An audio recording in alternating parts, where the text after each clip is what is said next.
Usually, when we talk about scaling up something really complex, like, I don't know, building a skyscraper, the logic is pretty straightforward. Right. You know, you build the foundation, you bring in the cranes, and you just sort of keep adding floors. The actual process of, like, pouring concrete is exactly identical on floor 2 as it is on floor 100. Yeah, the physics don't fundamentally change as you go up. You just, you need more steel and a lot more time. Exactly. But in AI development, though, it's weird. As you add those higher floors, as the model gets bigger, the crane itself somehow gets exponentially heavier. Oh, absolutely. It gets slower and just ruinously expensive to operate. The sheer act of building becomes the bottleneck. Yeah, it really does. Which is why today we're jumping into a deep dive on a stack of sources, specifically zeroing in on this fascinating July 2026 paper from researchers at Tsinghua University and ByteDance. Our mission here is to figure out how they are bypassing this massive, expensive bottleneck in generative AI. Because teaching these massive models how to reason is basically bankrupting the labs building them. Right. So, okay, let's unpack this. Before we get into the actual solution from Tsinghua and ByteDance, we need to establish why the current method is just, breaking everyone's compute budgets. Yeah, we have to talk about RLVR. Right. Reinforcement learning with verifiable rewards. Exactly, because we're dealing with reasoning here, like math, coding, logic puzzles. There is an actual objective ground truth. The model can literally verify if it succeeded or not. Yes, and that verifiable ground truth is what lets models develop those really long, complex chains of thought. In RLVR, you give the model a brutally difficult prompt, like, say, a high-level competition math problem. Okay. And the model generates thousands of different rollouts. These are essentially just trial and error attempts at solving the problem step by step. Like it's just guessing and checking its work. Basically. Mm-hmm. And when it finally hits the verifiable correct answer, it gets a positive reward. Then it updates its internal parameters to favor those specific logical pathways that led to the success. So it's trial, error, score, and update. Right.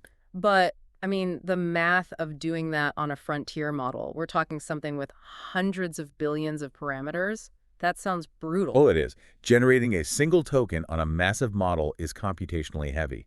Making it generate millions of sprawling 10,000 token trial and error paths just to find one correct math proof. It's absurdly expensive. So it's like trying to teach a brilliant, but an agonizingly slow-writing novelist how to type faster by forcing them to handwrite 1 million practice essays. That is a great way to put it, yeah. The actual doing of the practice just takes way too long because the student is so massive. Right. If we connect this to the bigger picture, the industry desperately needs a way to decouple that trial and error process from the massive target model. Okay, so separate the practice from the final product. Exactly. We need to run those grueling exploratory rollouts in a much cheaper, highly efficient environment, like a small model, and then somehow map the resulting insight over to the giant frontier model. Which, logically leads to distillation. Right. We just have a tiny, fast model, do all the grueling homework, figure out the best reasoning pathways, and then just force the giant model to copy it. But looking at the data and the sources today, that obvious approach has been failing miserably. It really has. And it fails because of this fascinating thing called the weak to strong paradox. Okay, break that down for me. Well, historically, the mechanism we use for this transfer is on-policy distillation, or vanilla OPD.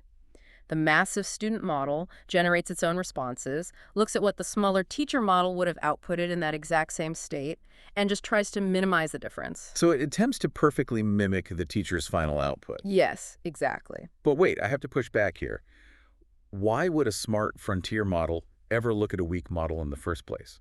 You're basically forcing a post-grad student to trace the homework of a high schooler. And you are hitting on the exact flaw of standard imitation right there. The researchers actually tested this on the AM 2024 math benchmark. They took a highly capable student model, the R1 Distill 7B, which naturally scores a 56.7 on this test right out of the box. So 56.7 is our baseline for the smart model. Right. Then they took their weak teacher model, which they called just RL 1.5B. They put this tiny model through all that grueling RLVR trial and error we talked about. The practice essays. Exactly. But because it has such a tiny parameter count, its absolute maximum ceiling on the benchmark was only a 51.3. Oh, wow. Even after all the training. Even after all the training. Yeah. And when they used standard OPD to try and transfer those reasoning gains, the Smart 7B model was actually dragged down. Its score plummeted from 56.7 to around 50. Wait, really? It dropped below the small model score. Yeah, it effectively overrode its own advanced intelligence to mimic the C student's ceiling. That is wild. But why does that happen? Because the teacher's final policy is its destination, basically, is just an entangled mess. It contains the highly useful reasoning gains it just learned, sure, but those are utterly and hopelessly tangled up with its own intrinsic small model capacity limitations. Oh, I see. So when you force a strong student to imitate a weak teacher's final output, you get the knowledge, but you also catch all their bad habits and limitations. Exactly. The destination is flawed. But the journey the small model took that contains the pure distilled supervision. Okay, so the challenge for Tsinghua and ByteDance wasn't just like, how do we transfer data? It was, how do we isolate the act of learning itself while leaving the small model's inherent weakness behind? Right. And this is where it gets really interesting, because they invent something called direct-on-policy distillation, or Direct-OPD. Mechanically, how are they actually separating the lesson from the teacher? They do it by contrasting the weak model against itself. Against itself. Yeah. Instead of looking at the teacher's final output, they take a snapshot of the weak model before it did any reinforcement learning. They call that the pre-RL reference. Okay, the before picture. Right. Then they compare it to the weak model after the post-RL teacher. A mathematical before and after picture. Precisely. They calculate the log ratio of the post-RL teacher against the pre-RL reference. And what does that actually give them? It produces a policy shift. It basically strips away everything the weak model naturally knew or preferred before the training, and it just leaves this highly detailed vector map of exactly which specific actions the reinforcement learning made more likely and which ones it suppressed. Okay, I think I get it. So instead of telling the big model, generate the absolute probability of the word therefore exactly like I do, it's isolating the delta. Yes. It's saying the RL process taught me to increase my baseline probability of using therefore by 20% in this specific context. That is exactly it. And that policy shift is what the paper calls a dense implicit reward. Dense implicit reward, okay. And that distinction changes everything. Because now the big model isn't trying to sound like the small model. The big model generates its own natural elite next steps, its on policy states. As it considers a token, it just queries that vector map from the small model. If the small model's shift map says, this logical branch was highly rewarded during my trial and error, the big model amplifies that probability within its own superior vocabulary. Okay, this is so cool. It's like, think of a pro golfer who usually shoots a 70. Okay, I'm with you. And they're watching an amateur who usually shoots 100. The amateur gets a lesson from a coach, suddenly figures out a slightly better grip, and starts shooting a 90. Right. The pro doesn't want to copy the 90 shooter's whole swing. I mean, that would completely ruin the pro's game. It would be a disaster. Right. Instead, the pro just extracts the delta, that one specific tweak the amateur made to their grip, and then applies it to their own already elite swing. What's fascinating here is that this entirely bypasses the nod to train a separate massive reward model or, run sparse reward RL directly on the 70 billion or 400 billion parameter target model. You just skip all of that. You skip it. You are dynamically applying a dense, highly informative reward signal at every single token step, and it is derived entirely from cheap compute. Okay, I follow the theory. It's elegant. But I'm looking at the paper and wondering about the actual computational overhead of doing this in practice. Because if the big model has to constantly cross-reference this log ratio map at every single step of generation, doesn't that just become its own massive bottleneck? Well, let's look at the proof in the compute. Let's hear the numbers. The real-world efficiency is arguably the most disruptive part of this entire paper. They took a target model, Qwen3 1.7b, and applied this Direct-OPD method. It boosted performance on AIME 2024 from 48.3% to 62.4%. A 14-point jump on a state-of-the-art reasoning benchmark. Yes. And what was the compute cost to actually facilitate that transfer? 4 hours. Wait, what? 4 hours, using just 8 A100 GPUs. Let me pause you there because that honestly doesn't even sound right. 4 hours. You can barely warm up a server cluster and run a basic fine-tuning pass in 4 hours. I know, it's wild. If I wanted to get that exact same 14-point jump by running RLVR directly on the massive student model, what would the compute look like for that? To run Direct-RL on the 7B student model, you are looking at roughly 320 hours. And that's on a cluster of 32 A100 GPUs. So 320 hours of heavy-duty cluster time Yeah. versus, wait, what's the total time for the weak to strong route? Because the 4 hours is just the transfer, right? Correct. Running the exploratory RL on the tiny 1.5B model takes about 160 hours. Okay. So you add the 4-hour transfer time, and you're at 164 hours total. And that's on significantly less hardware. That's practically half the time. Exactly. And here's the real kicker. The Direct-OPD method actually resulted in better accuracy for the 7B model at equal compute steps than the Direct-RL did. Hold on. How is that mathematically possible? How does an indirect method outperform the direct application of RL on the target model itself? Because running reinforcement learning on a smaller model is inherently much more stable. Oh, because it's less complex. Yeah. The tiny model explores the mathematical problem space much more efficiently. It can iterate faster, hit dead ends, back up, and find a highly robust direction of improvement without suffering from the massive variance and instability that plagues giant models during RL. So it's more nimble. Very nimble. It finds a cleaner signal, and Direct-OPD injects that clean signal directly into the large model. Wow. That drastically reshapes how we think about the AI ecosystem entirely. And I feel like it leads right into this concept of sequential composition that they mentioned in the paper. Yes. Because if we are just transferring these purely mathematical policy shifts, these behavioral deltas, we can just stack them, right? Yes, the modularity here is absolutely incredible. The researchers took a student model, applied the policy shift from their JustRL 1.5B Scout model, and they verified the performance jump. Okay. Then they took a completely different policy shift, mapped from a completely different model, the Queston Nemotron 1.5B, and they applied it right on top of the first one. Wait, did the second patch overwrite the first? Because that's always the fear with neural networks, right? Catastrophic forgetting. It didn't. The gains actually accumulated. You're kidding. No. The student retained the reasoning logic from the first update and seamlessly integrated the logic from the second, which pushed its A-score even higher. So what does this all mean for, the listener right now? If you're sitting there looking at your own AWS compute bills, this paper is basically offering a massive discount code for AGI development. It really is. You could theoretically crowdsource reasoning updates, like someone trains a tiny model to master Python coding, extracts the delta, and you just patch it into your massive model. Then someone else extracts a delta for advanced geometry, and you stack it right on top. It's so plug and play. It's literally Neo downloading Kung Fu in the Matrix. It fundamentally changes the utility of small models. They aren't no longer just, budget-friendly endpoints for your phone. They become cheap, highly expendable computational scout ships. Scout ships, I like that. Yeah. You send a fleet of 1.5B models out into the mathematical wilderness to run millions of grueling trial and error loops. And when one of them finally finds a new path to a solution, it simply radios that mathematical delta back to the massive frontier mothership. And the mothership doesn't have to do any of the hard work. The mothership does zero heavy lifting. It just downloads the map. Okay, but I have to play devil's advocate here for a second. Sure, go ahead. Treating intelligence like a modular download sounds like actual magic. And mathematically, neural networks are notoriously messy, brittle things. Blindly applying a dense reward signal at every single token step just seems like a great way to cause model collapse. That is a very valid concern. So to satisfy my own curiosity, how do they keep this process on the rails? Like, first off, tokenization.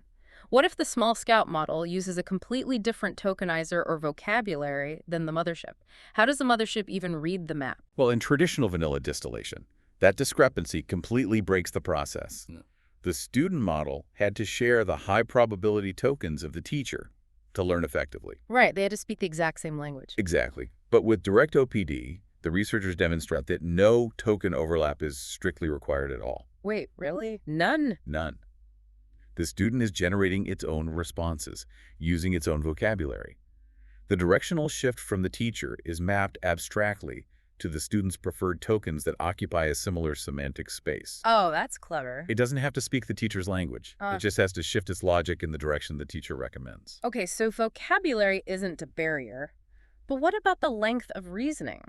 A tiny model might be able to string together, say, 2,000 tokens of coherent thought. But frontier models are generating 10,000, 20,000 token chains of thought for complex proofs. Can a scout ship map a territory it's literally never seen? That is actually the second major guardrail they identified. Training on short horizons generalizes remarkably well to long horizons. Yeah, they discovered that applying this Direct-OPD method on short 2,000 token rollouts fundamentally upgrades the target model's reasoning logic. And that logic scales perfectly when the target model generates massive 16,000 token responses at inference time. Well, what happens if they try to be thorough and run the training on longer horizons, like, say, 6,000 tokens on the small model? The performance actually degrades. Why? I mean, I would assume more data, more extensive mapping equals a better reward signal, right? You would think so. Right. But as the reasoning chain gets incredibly long and complex, the small 1.5B teacher model gets completely out of its depth. What they call late prefix signals become inherently noisy. Ah, so it just gets confused. Exactly. Deep into a sprawling mathematical proof, the small model has completely lost the plot. It doesn't know what a good next step looks like anymore, so its log ratio delta becomes garbage data. So by restricting the training horizon to just 2,000 tokens. They capture the highly reliable foundational reasoning improvements, and they completely avoid ingesting all that noise at the end. Keep the teacher strictly within its comfort zone and just trust the massive student to extrapolate the logic. Precisely. That makes total sense. But there is one more constraint mechanism I want to dig into because the paper heavily emphasizes it: adaptive KL control. Now, KL divergence essentially measures how much the student's new behavior is drifting away from its original baseline probability distribution, right? Yes. And this raises an important question about how we constrain optimization. Because when you provide an AI with a dense reward signal, its natural mathematical inclination is to over-optimize. To just game the system. Right. It wants to maximize that reward indefinitely until it spirals into generating complete nonsense that mathematically scores high but means absolutely nothing in English. Yeah. You have to anchor the student to its original sane behavior using a KL penalty. I get that. But if you're transferring a policy shift from a small model, the absolute scale of that original reward is technically invisible to the student model. It is. So how do you know how hard to pull the leash? I mean, if you set a static, fixed KL penalty, a subtle shift might get completely choked out, while a massive mathematical shift might just blow right past the penalty and break the model anyway. Exactly. A static penalty fails here, and that's why they engineered the adaptive KL control. Okay, how does that work? It is a lightweight controller that dynamically adjusts the KL penalty on the fly based on the running batch level average of the dense signal. If the incoming reward signal gets wildly positive or severely negative, the controller actively tightens the leash. It raises the penalty to pull the optimization back toward a balanced, zero-mean regime. Oh, I see. It's kind of acting like those automated bumpers on a bowling alley lane. That's a great analogy. The student model rolls the ball, and if the reward signal starts blindly chasing optimization straight toward the gutter of useless noise, the bumpers pop up, adapt to the speed of the ball, and dynamically force it back toward the center of the lane. It ensures the student model remains in a region where the teacher's comparative shift actually remains informative, rather than letting the student find some mathematical loophole to exploit. It extracts the raw signal, dynamically filters out the noise, and anchors the logic. This is wild. If you are following AI development right now, this paper from Tsinghua and ByteDance is just a massive structural shift. The democratization of reasoning capabilities is happening faster than anyone predicted. Absolutely. You don't need a massive centralized server farm running for 3 months just to iteratively update a state-of-the-art model anymore. The heavy lifting is being completely decentralized. These aha moments are being compressed into mathematical deltas that can literally be patched in over an afternoon. And, if we take that premise, that we can successfully isolate the purely mathematical delta of learning, the exact shift between ignorance and understanding, and transfer it seamlessly across entirely different neural architectures, well, it begs a rather profound question. Uh-oh. Where are you taking this? Well, right now, we are mapping the policy shift from a small silicon network to a large silicon network. Right. But the math of the policy shift is really just an abstract representation of a realized insight. So could we eventually extract that same delta from biological neural networks? Wait, you mean human brains? Could we one day monitor a human expert like a mathematician or a coder experiencing a genuine eureka moment, mathematically isolate that biological policy shift, translate it into a dense implicit reward vector, and patch human intuition directly into an AI? That is wow. Or, given the modularity of sequential composition we talked about, could we patch an AI's mathematical revelation directly back into a human? Okay, mapping the exact blueprint of a human epiphany and downloading it directly into a frontier model. That is a truly wild thought to leave on. We started today by talking about the skyscraper and how heavy the cranes were getting, but it turns out you don't need a bigger crane to add the next floor. You just need a tiny scout to run up the stairs, figure out where the beams go, and send the exact blueprint back down. Thank you for joining us on this deep dive into the sources. Catch you on the next one.